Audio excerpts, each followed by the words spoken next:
Di sini ada sinagog, tempat ibadahnya orang Yahudi, masih diterima juga di sini. Perjalanan jauh dan lama mengantarkan kami pada keberagaman dan perbedaan. Kemampuan saling menerima dan beradaptasi dengan cepat di setiap daerah yang dikunjungi menjadi penting bagi kami sebagai tamu maupun tuan rumah yang menyambut.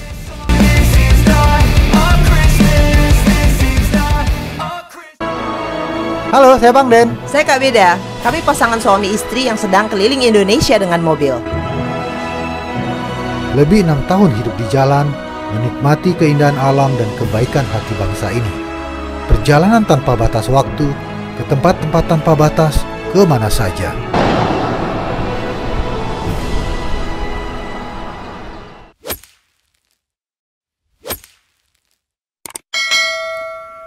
Banyak hal menarik, unik, bahkan mengejutkan yang kami jumpai selama di tanah Minahasa, Sulawesi Utara, atau disebut juga negeri Nyiur Melambai. Pantai yang bagus, pulau, laut, dataran tinggi, pegunungan, kecantikan, kuliner yang beragam, pasar ekstrim Tomohon, dan masih banyak lagi. Tak cukup waktu untuk mengeksplor semua. Buat acara. Buat acara? Iya. Campur apa, Om? Campur durian. Campur durian? Iya. Enak, Om, campur durian? Oh, enak. Durian Sawangan, katanya sedap. Kita coba dulu. Tapi, dari semua itu ada satu hal yang membuat kami betul-betul merasa terheran-heran, yaitu masalah toleransi. Bagaimana tidak? Kita mungkin sudah tidak heran, tidak asing lagi mendengar bagaimana masyarakat di Minahasa atau Sulawesi Utara hidup berdampingan dan saling jaga antar umat beragama. Kita sekarang berada di kota Tondano, Kabupaten Minahasa. Kita berada di sebuah lokasi tempat yang sangat unik sekali. Kenapa? Ternyata di sini tuh ada sinagog, tempat ibadahnya orang Yahudi. Makanya kita bilang kota Tondano, Kabupaten Minahasa dan Sulawesi Utara secara umum adalah termasuk provinsi yang paling toleran. Kenapa? Karena di sini juga ibadah Yahudi, kepercayaan Yahudi pun di sini diterima dengan baik.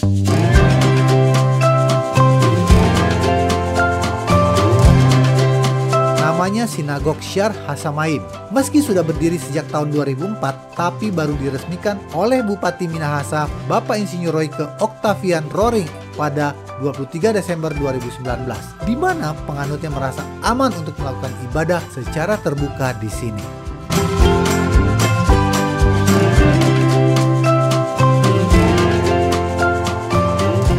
Ya, kalau di sini ibadah tiap hari Sabtu. Iya, Sabtu. Berapa ramai atau berapa banyak Yang datang? Hah? Orang kalau mau hitung itu ya sekitar 15-an orang. 15. Pemimpin spiritualnya namanya Rabi dan dia setiap hari Sabtu ada ibadah. Hari Sabat. Nah, walaupun misalnya di daerah lain banyak kontroversi, banyak yang sensitif masalah-masalah Yahudi, tapi di sini mereka bisa hidup rukun, tentram, dan damai. Ini sebenarnya rumahnya orang Belanda, terus Iya. dibeli di tahun 2004 segitu. Iya, dulu orang Belanda punya. Orang Belanda punya. Oh. Bentar, aku lah sambil baca-baca ini. Oh, Tadi aku baca sekilas di Wikipedia, katanya ini adalah sinagog satu-satunya di Indonesia.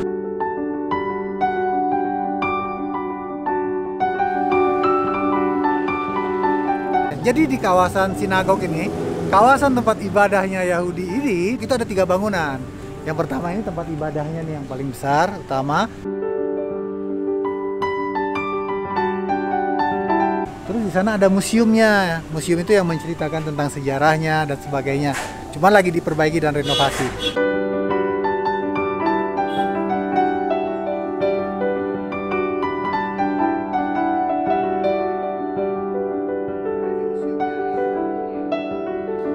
Dan satu lagi ini adalah bangunan untuk tempat istirahat rabinya. Rabi yang tadi yang kita ceritakan bahwa dia adalah pemimpin spiritualnya agama Yahudi.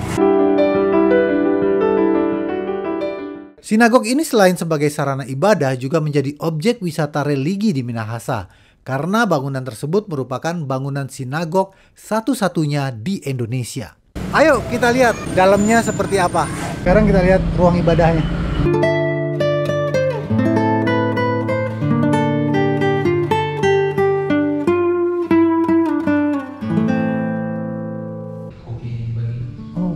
Kopiah seperti kopiah. Ada. Oh ini ya. Oke. Ini kopiah khas. Jadi kalau kita mau masuk ke tempat ibadah kita harus pakai.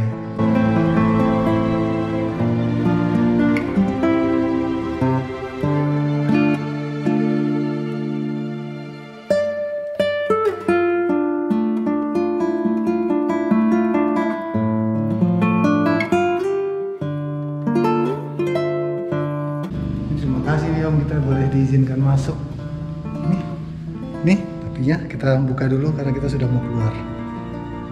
Lucu ya. Kita sangat surprise juga ya dengan provinsi yang satu ini, Sulawesi Utara, khususnya Kabupaten Minahasa Tondano ini. Nanti kita lihat di sini juga ada komunitas Islam, kampung Islam. Bilangnya di sini Kampung Jawa Tondano.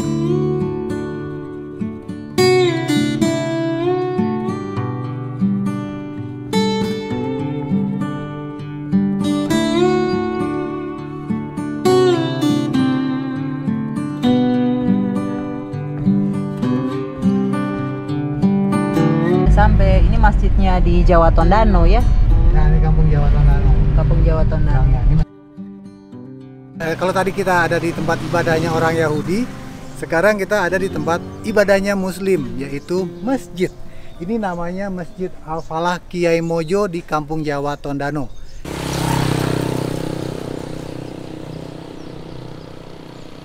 Selain sinagog, di Tondano juga ada sebuah daerah yang namanya Kampung Jawa Tondano atau sering disingkat Jaton, yang merupakan perkampungan komunitas masyarakat Muslim, di mana sejarahnya 62 orang lelaki pasukan pendukung Pangeran Diponegoro dan Kiai Maja dibuang oleh Belanda ke sini akibat sengitnya perang Diponegoro di Jawa pada tahun 1930. Nah, dia dibuang ke sini ke Sulawesi Utara, ke tanah Minahasa oleh Belanda. Di sini dia mendirikan masjid bersama para pengikutnya. Para lelaki Jawa itu semuanya menikah dengan gadis Minahasa. Jadi akhirnya bercampurlah di sini. Akhirnya lahirlah sebuah desa atau kampung yang namanya Kampung Jawa Tondano. Terjadilah akulturasi dan perkawinan antara beberapa orang laki Jawa dengan penduduk asli Tondano yang akhirnya berkembang biak sampai sekarang. Hal ini juga menjadi simbol toleransi di Minahasa. Toleransi tersebut hingga saat ini masih terjaga. Kredo torang semua basudara terbukti bukan sekedar kata-kata manis belaka.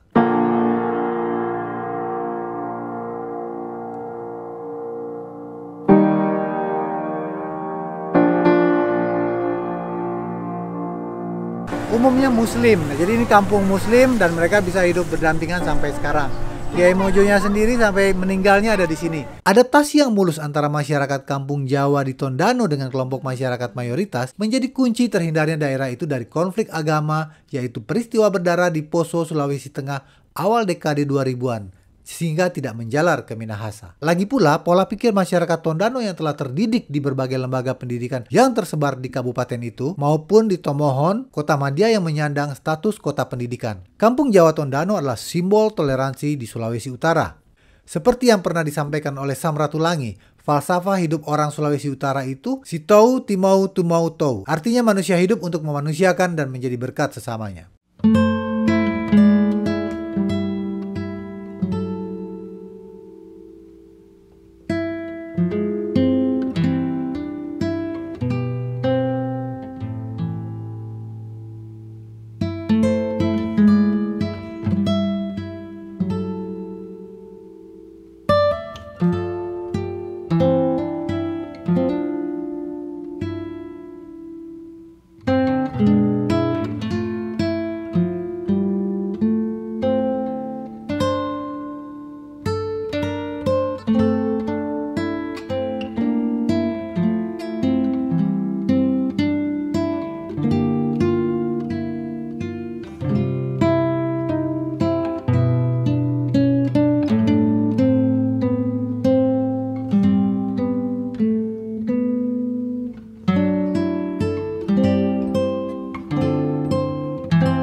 Buat teman-teman yang ingin mendukung perjalanan Road Trip Indonesia, kita masih seperti biasa, kita ada jual t-shirt Road Trip Indonesia. Apalagi sayang? Itu ada t-shirt, ada mug, ada topi, ada stiker. Warna-warna kaosnya itu banyak sudah. Terus desain-desainnya berbeda. Ada merah contohnya, hijau army, biru navy, kuning. Banyak lah ya pilihan warnanya. Banyak warnanya. Dan kita juga ada storage bag nih teman-teman. Kita jual storage bag ini buat di ban serep. Untuk ukuran ban apa aja ini bisa. Ya buat teman-teman yang suka overland, yang suka off-road, atau yang suka modifikasi mobilnya, ini juga cocok sekali. Ini bahannya sangat bagus dan kuat ya. Ini udah hujan panas, udah kita pakai bertahun-tahun masih kuat juga teman-teman. Ya. Cara pesannya ada di kolom deskripsi atau nomor WA aku di bawah sini nih.